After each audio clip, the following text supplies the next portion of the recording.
There's something going on in the background here at the podcast. I wouldn't call it a phenomenon. That would be overstating it. A trend, maybe? No, it would be premature to call it a trend.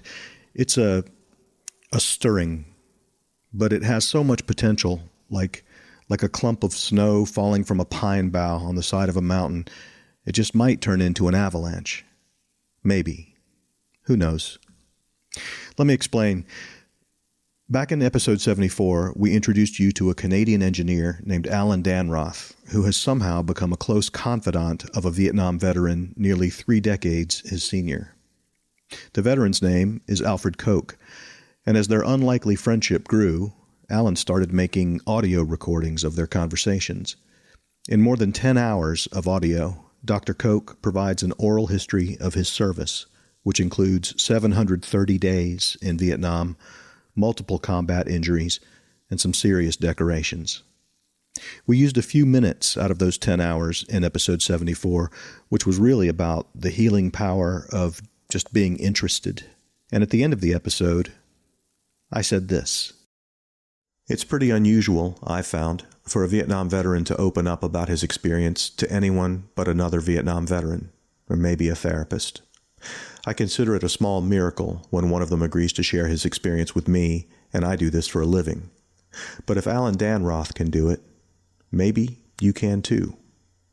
If you have a close relationship with a Vietnam veteran, consider inviting him or her to talk with you about the war, about coming home, about whatever he or she is comfortable sharing.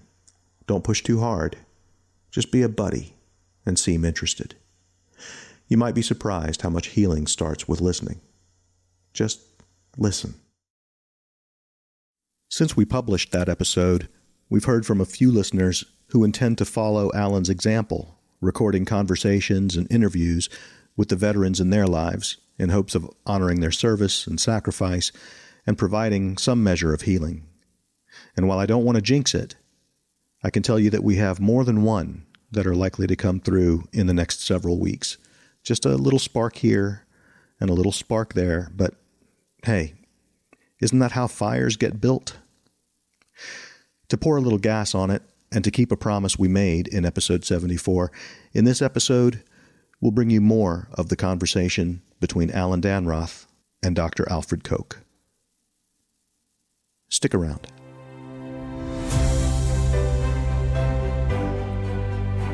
From the Vietnam Veterans Memorial Fund, founders of The Wall, this is Echoes of the Vietnam War.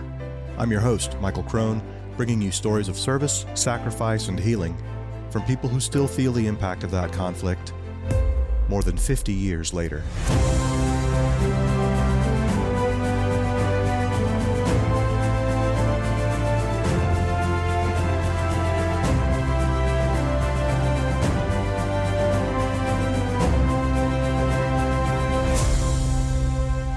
Episode 83, Just Listen, right after this. Hello, I'm Gary Sinise. Nearly 3 million Americans served in Vietnam, and more than 58,000 have their names inscribed on the wall. Those that pay the ultimate price in service to America. Some might ask why the Vietnam War still matters. It matters because more than 58,000 lives were cut short and their families forever changed. It matters because we should never forget how Vietnam veterans were treated when they came home. A lesson learned so that our current generation of veterans are treated with respect. The Vietnam Veterans Memorial Fund, the organization that built the wall, works to ensure that future generations will understand the war's impact. I'm asking you to help keep the promise the wall was built on. Never forget. Visit vvmf.org to find out how you can get involved.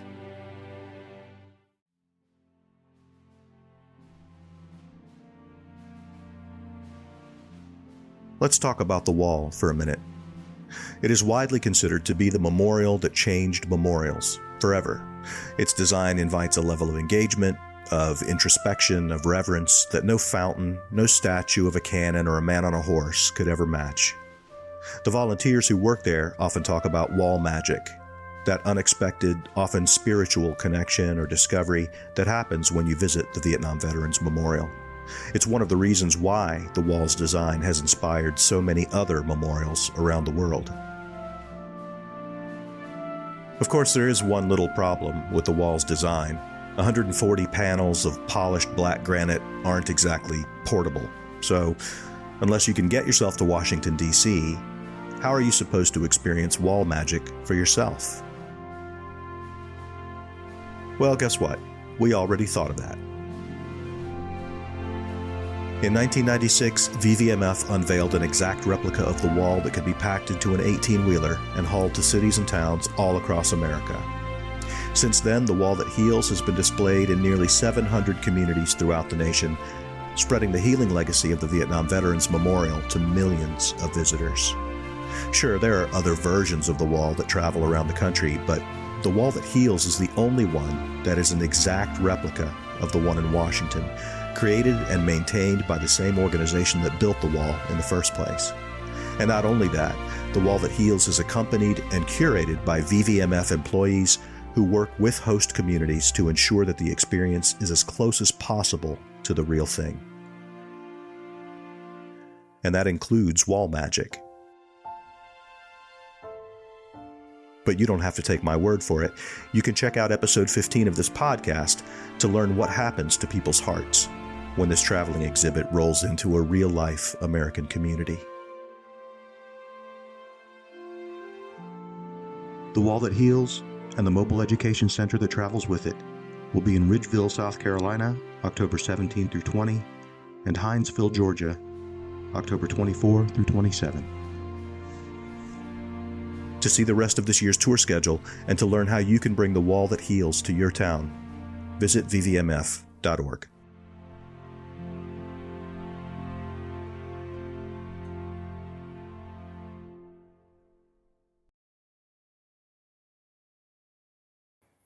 You told me once, the whole time there, you weren't really scared. No. The only time I got scared was after the fact.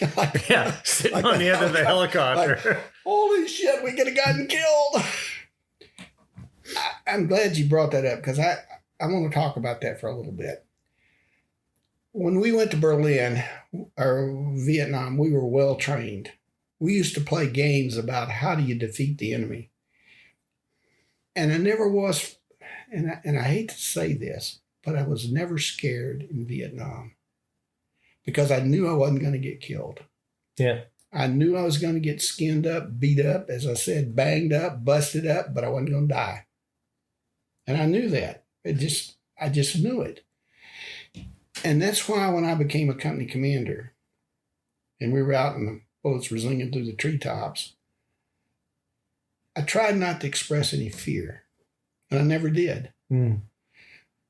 2 days after I took my company, we were on one of these ridge lines, or we were stopped by a guy in a spider hole on a tree line, and they couldn't figure out where this guy was. Now, I'm up on the front lines. I said to my guys, I said, we got to take this guy out because he's stopping the whole thing. And they could do that. And with automatic fire, they could just stop you. So I said, let me find where he is. So I crawled about 30 yards across the rice paddy up to the tree line and crawled down the tree line 10 yards maybe. And I saw the spider hole. What's a spider hole? It's a hole they dig, and then they put a little thing on top like this that they can flip over and shoot. Okay, so it's not a foxhole. What? Same thing as Same foxhole. thing. Yeah, Yeah, same okay. concept Little as foxhole. concept. We call them Little spider holes. Okay. And I saw the slit for the spider hole. And I knew I couldn't take him out with my M16. And he wasn't very far away. He was probably like near that wall over there. So I crawled back, got one of my soldiers to crawl with me. We crawled back up to that same spot, and we took the guy out with a law. Why did you think you couldn't take him out with your M16? Because all you saw was a slot about that big, about that long. And you don't know if you'll hit him or not. Yeah. And it's ground level. It's not high. It's ground level. It's like that high off the ground. So you had to take it out with the law. Well, yeah. There's no way. There's no way you can shoot an. That's an ultimate end. Yeah, well, you made mincemeat out of it, but it never scared me. I was never afraid for that because I knew that I had to demonstrate courage, maybe in front of my troops. But you guys were also. You told me a stat last night that all the Berlin guys that you were with went and they all came back. Yeah. Like, I think that's amazing. I don't think that that's like really amazing. Like, probably not a stat anywhere else in any other unit or grouping in the military where that happened. I don't think so. I think you're right. Not one guy that I served with in Berlin that I know of has died. And we're all in our 80s. Wow. I don't know what that means. But, they fed you well over there. But even the guys that were not combat, like Dick Schaefer, finance. But he was an airborne ranger finance officer. Good Lord. That's got to tell you something. Yeah. So like it had something to do with our training. It had to. Well, it did. It had to do with our training. Because I think you guys, I don't know, you guys being on high alert over there and so persnickety and by the book or something. But I don't know. We used to say that our company commander was the meanest, hardest, nastiest son of a bitch that lived. And that's what we thought of him. Yeah. But he made general. He offered me a job twice, once with 82nd Airborne, and I couldn't get free of Fort Benning. This was Hollingsworth? No. Watson. This was Watson. He retired as a brigadier. He offered me the deputy brigade commander position when he was in 06 at Fort Ord, and I was with the OE school, and I couldn't turn loose because I'd just gotten there. So he must have liked me as a lieutenant.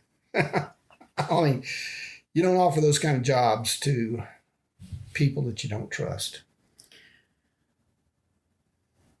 So the bottom line is, when I tell people I wasn't scared in Vietnam, I really wasn't. And you hear people go, "Oh yeah, when the shots fired, blah blah blah blah blah." I don't. That's a bunch of smoke. Because if you're well trained and you go into it with, "I'm going to kill you, and my guys are going to kill your guys, and this is the way we're going to end this thing," that's a different model. If you go in there, "Oh my God, they're shooting at us and we're going to get killed." Well, what was it you told me once early on when we met about the U.S. Army? You either are killing people, training to kill people, or going to school. Yeah. There's three things. That's right. That's all there is. There's none of this woke shit. There's none of that stuff. You go kill people, or you train to kill people, or you go to school. That's all there was. That's it. That's your life. That's your 20 years you signed up for. Yeah, that's right. That's what you signed up for. And while you're not at war, you're thinking about war. Well, and you see that. And again, I'm not a military guy. I'm not a military historian or anything like that. But, you look at other incidences that the U.S. Army's been involved in, Iraq, the first Gulf War, the second Gulf War. Like if the U.S. Army decides to get in somewhere, they're getting in. Yeah. Right? Getting out might be a problem. I never planned for that. But getting in's not a problem. Not a problem. Not a problem. Yeah. And I hate to say that to you because it makes me sound like some sort of weird guy, but I knew I was coming back. I had 18, maybe more, close calls, that close, where I might not have come back.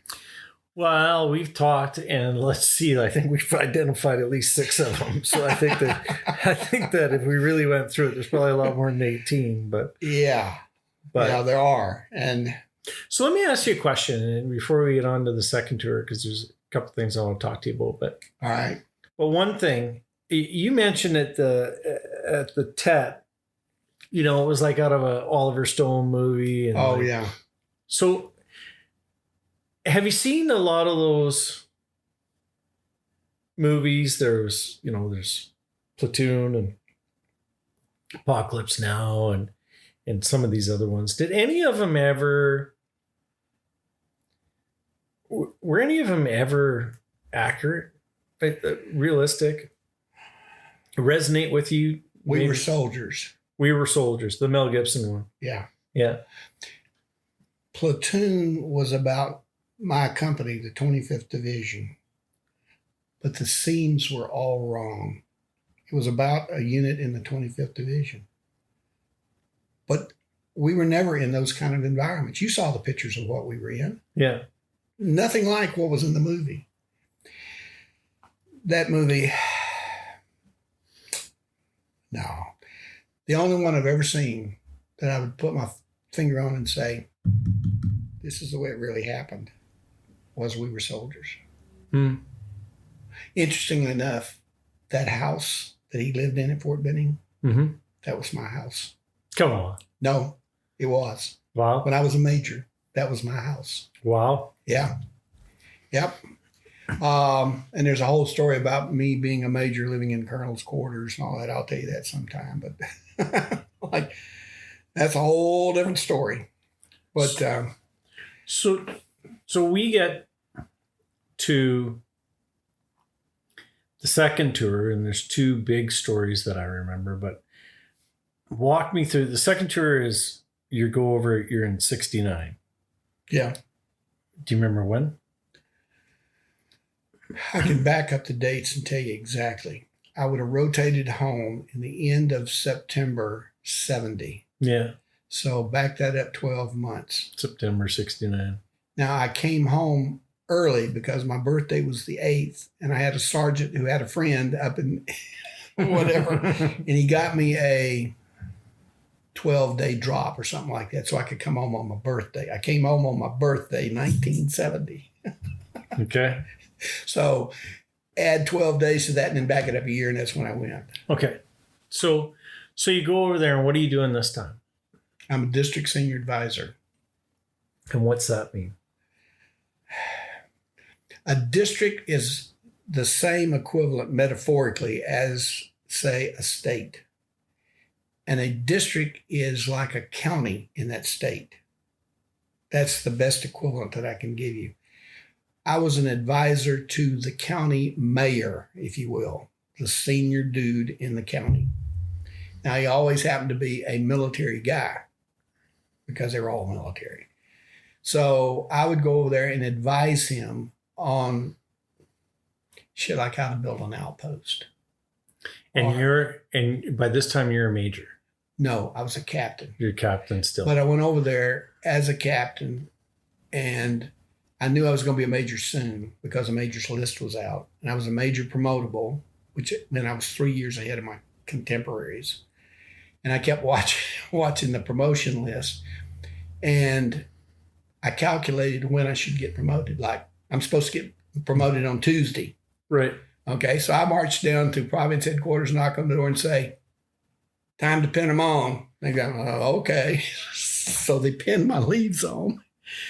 Well, the orders didn't come through for 3 days. So for 3 days you're a major, but not really. Well, basically I was really promoted, but the orders hadn't come through. Right. And so the province senior advisor got pissed. He said, from now on, nobody will get promoted until the orders come through. Because I was the boy captain in that crowd. I was the youngest district senior advisor in the whole province. How old were you at that time? That's something we didn't establish. Let me think. I'm born September 41. So I got promoted before my 70th. So you're 28. Yeah. Because you would have been 30 in 71, September 71. Let's put it this way. I was the youngest major in the U.S. Army with a 4-year college degree. Yes, sir. I'm serious. No, I There was one guy who got promoted slightly ahead of me, but he didn't have a 4-year college degree. He didn't go through 4 years of ROTC. Right. So he was younger than me, but I was the youngest one with a 4-year college degree. I went one time down to Kanto to get paid. For some reason, I had missed the pay or whatever. So I flew down to Kanto. I walk in. I got on cut down fatigues, no baggy pouch pocket shit, stuff like that. I had on tailored fatigues with pencil pockets here and so forth, and gold leaves and gold rifles on my collar. Pin on. I hand my papers to the clerk and I said, I need to get paid. He looked at it and he said, okay, just a minute. So he comes back and he said, sir, we can't pay you. I said, what? He says, we can't pay you. These dates, they don't match up. I said, what are you talking about? He said, you cannot be a major with 6 years and 5 months in service. And I said, oh, yes, I can. Go back to your boss and explain it to him. But I am a major and I'm going to get paid. So they huddled and said, oh, shit, he's one of these guys that was a below the zoner. See, I was a below the zoner. So I got paid. But that's the way I wore my uniform. I wore bright major's leaves and bright cross rifles because in my private senior advisor used to get pissed at it. He would say, you can't be doing that shit, you know, you need subdued stuff. And I said, nope. I'm a field grade officer in the U.S. Army. If they kill me, I want them to know who they killed. Oh, you can see my uniform in the. I went to a eye doctor once in Saigon, and I was wearing my jungle fatigues, as we all cut them down like that. And as I was going in the optometry, I guess that's the right word, the optometry. Optometrist? Office, yeah. Optometrist, yeah. Yeah, it was out in some little building someplace. There was a brigadier general walked out. And he met me halfway down the sidewalk. And he stopped and he looked at me and he looked me up and down. And you could see the disgust on his face. Because I'm a major and I'm wearing these unauthorized fatigues, which he didn't know what it was. He saw my MAC-V patch, but he didn't know who I was or what it was. And you could tell he was one of these Saigon warriors who was perfectly dressed. His fatigues were starched. His little pistol was on. And then he just walked off and didn't say anything. But I was just waiting for him to say something to me. Let me finish this story. Sure. On the trip, I went to a supply depot, and I mean a big warehouse. And I said, I need some fatigues. I need this size, this size, this size, this size. I need this number's a pair. And the guy goes, well, you're from MAC-V. Yep, MAC-V patch. We're not authorized to issue fatigues to MAC-V. You're on a separate blah, blah, blah, and blah, but starts giving me a bunch of bullshit. And I said, I'm not walking out of here without some fatigues. I'm in the U.S. Army. Those are U.S. Army fatigues, and I'm walking out of here with some fatigues. We had a round around, and I got my fatigues and walked out of there with them. So anyway, what were you going to say? So you're over there now, second tour. Yeah. And what's your day look like? You're advising essentially the mayor of a zone. What's your day look like? We would get up. We'd eat some sort of nibbly breakfast. We didn't eat a lot of breakfast, the team. We would go our separate ways. My senior NCO, he would have to take a water trailer down to get a trailer of water because we didn't have water. Maybe. He would have to do that at least once a week. I would go on an operation. And I tried to do it not every day, but a lot. Because we had 99 outposts in my district. 99. And some of them had never been visited by an American officer. And most of them had not been visited by a Vietnamese officer in years. And I made it a point that every month I was going to get as many of that 99 as I could get. So I would take my interpreter and sometimes an NCO, and we would get in our Jeep or we would get in our boat or wherever we had to go, and we would go to that district or that city. And my interpreter would interpret for us, and we just wave, show the flag and that sort of stuff. Sometimes we would go on an operation. Now, these little city visits or these little visits would take all day. So I always planned to be back before dark. Sometimes I would go out and spend the night at an outpost, which that's pretty scary. Scared the living shit out of my interpreter. He did not want to do that at all. And my people didn't want to do that either. They said, you're courting disaster. You're going to get killed out there doing that, because some of these outposts would get overthrown by their people. You know, the insiders, it'd be like an outpost of 10 people, and 5 of them would be VC. Right. And they'd kill everybody and destroy the outposts and whatever. That happened all the time. So my people would say, you better not be doing that. And I'd say, nope, I'm going to show the flag. And that's what I would do. And Province never said, don't do that, because they thought it was heroic, whatever. But that's why I slept. I carried a cot with me. That's all. I think some sea rations. But that's why I slept with a pistol, a 45, loaded, hammer back. I slept on it as my pillow. And that's why I used to tell my interpreter, don't startle me, waking me up, because I may kill you. And if I don't get you with this, I'm going to get you with my Randall knife. He would sit up all night like this, like, oh, shit. Yeah. And you carried that, and you carried a Randall knife. Yeah. A couple of Randall knives, I guess, maybe. No, just that one. Just the one. That one that's upstairs, yeah. Yeah. That was my combat knife. That was a prized possession when we would go on operations, because I was the only guy who had a sharp knife. So they would scamper up a tree, shake down a coconut, and they needed something to cut the husk with. So they would borrow my knife. And I used to say, give me my knife back. Yeah. I need this later. I used to tell my team, I said, now, if something happens to me and you have to evacuate me, make sure you get my class ring, my Randall knife, and my Rolex watch. Because the rest of it, shit, that's just military stuff. But I want those things back. A Rolex? Yeah, I wore a Rolex. Did other guys wear a Rolex? Pardon? Did other guys wear Rolexes? Not on my team. What's the story with the Rolex? I always wanted a nice watch. And I figured a Rolex was the right watch.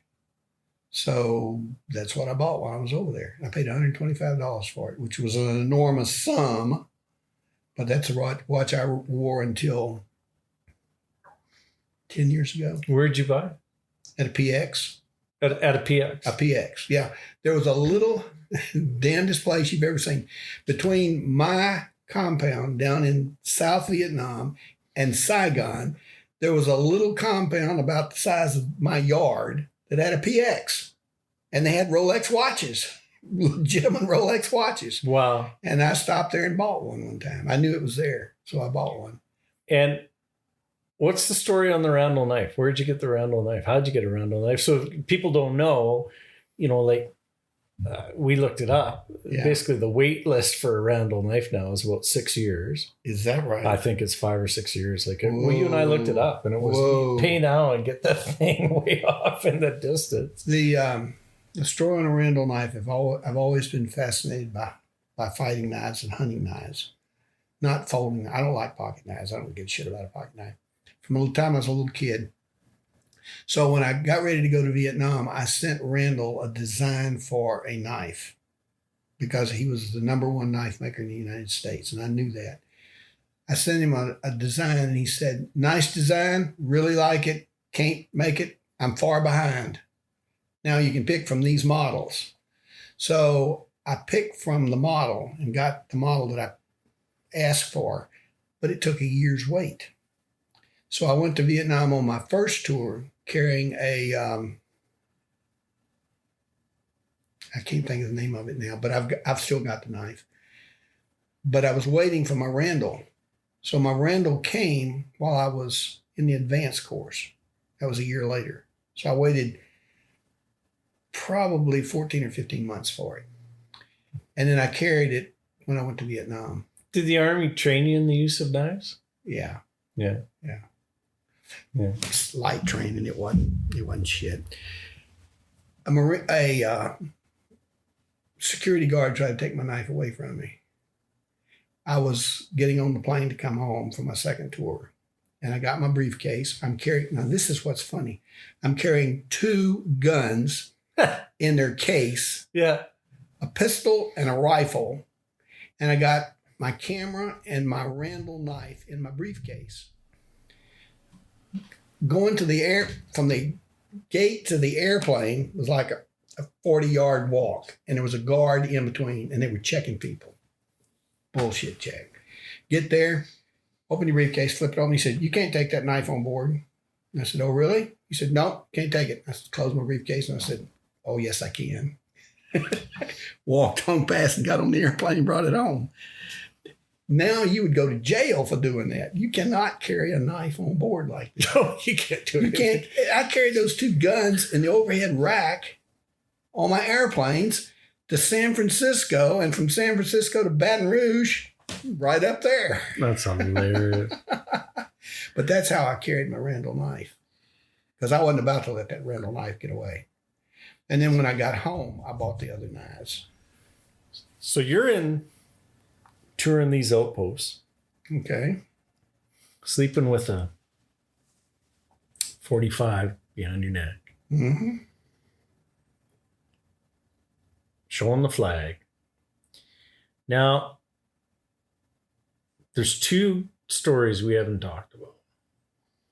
And one was there was a mission in a helicopter and a rope lift and a drop and a rice paddy. Was that tour 1 or tour 2? That was 2. And the second one was there's a case in your library with a gun. Okay. I'll tell you both those stories.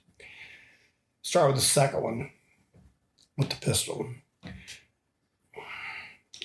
Dumb. Like, I guess I'd been 2 tours. I'm about 2 weeks from coming home.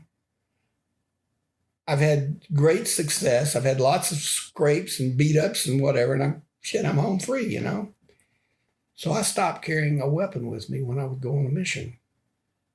I just could wear my web gear and a couple grenades, and nothing's going to happen to me. Jeez. I'm serious. Oh, so we get this informant who tells us that he knows where a bunch of shit is. He's a Chuoi, that's what they call him. So we mount up an operation and we go, and I'm lollygagging around there with my harness with my hand grenades on them and nothing else. And he said, "I know one more place that's got something." Okay, where is it? Well, it's blah, blah, blah. So we go over there, and it's a spider hole. We walk up, and I swear to God. And you thought it was a weapons cache. We thought there was weapons or money or something for the Viet Cong. We thought it was actually weapons. Boy, we were all excited. In this spider hole. Yeah. With nobody in it. Yeah, with nobody in it. yeah, nobody in it. Well, we get up, and we're probably not any further from here to that corner there. And one of the guys over here on the left, he takes a stick and flips the top up. Well, it's just like a jack in the box. 2 guys come up. And one of them's got a pistol, and one of them's got an AK-47. Jeez. And he hoses the group. And you're like 10 feet away, 6 feet away. Yeah. Wow. But I'm here, and he's shooting over here. So these guys play jack in the box pop up. They pop up and shoot and pop down and shoot. And by this time, we're all on the ground. I mean, we're like on the ground and like nose in the dirt. And there's a screen of brush. And it's not a lot of brush, but you couldn't throw through it. I mean, it was like, a screen. And there's a little Vietnamese soldier laying there by me. And I pulled a grenade off my web gear. Mm. And I rolled it over to him. And I said, "Throw the grenade." Because I could speak enough Vietnamese to do that. "Throw the grenade." So he gets up enough courage to pull the pin, and he throws the grenade just as the guy with the AK pops up. Well, it blew him in half. I mean, it killed his ass. Well, I'm not sure if it killed the district chief. Yeah, no, it didn't kill the district chief. Or not the district chief. The guy was a tax collector. and his bodyguard, and the girl in the bottom of the hole was his girlfriend. So there's 3 of them in there. There were 3 of them in there. And this guy had killed one of them with his hand grenade. I mean, it was like just all he had to do was just roll it. And so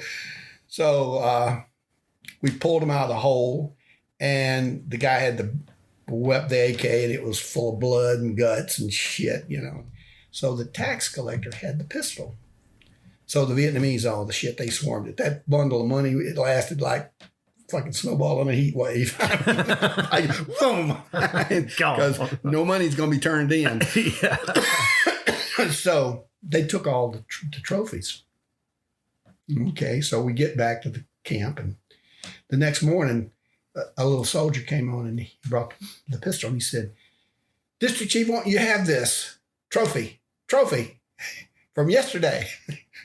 Give it to me." So he gave it to me. But that's how I got that pistol. Got the magazine with it too. And I've researched the serial number and know when it was made and where it was made and how old it was. And you only had about 2 weeks left to go. Yeah. Jeez. Maybe 2 weeks. That was the last firefight? Let me think. Had to be close. That probably was the last firefight. Now, we went on other missions, but that was probably the last firefight. But that was a hell of a way to end a career.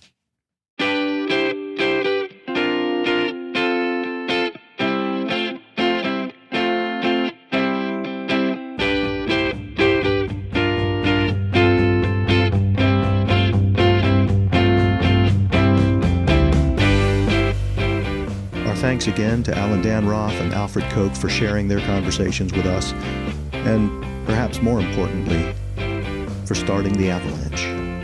Who's next? We'll be back in 2 weeks with more stories of service, sacrifice, and healing. See you then.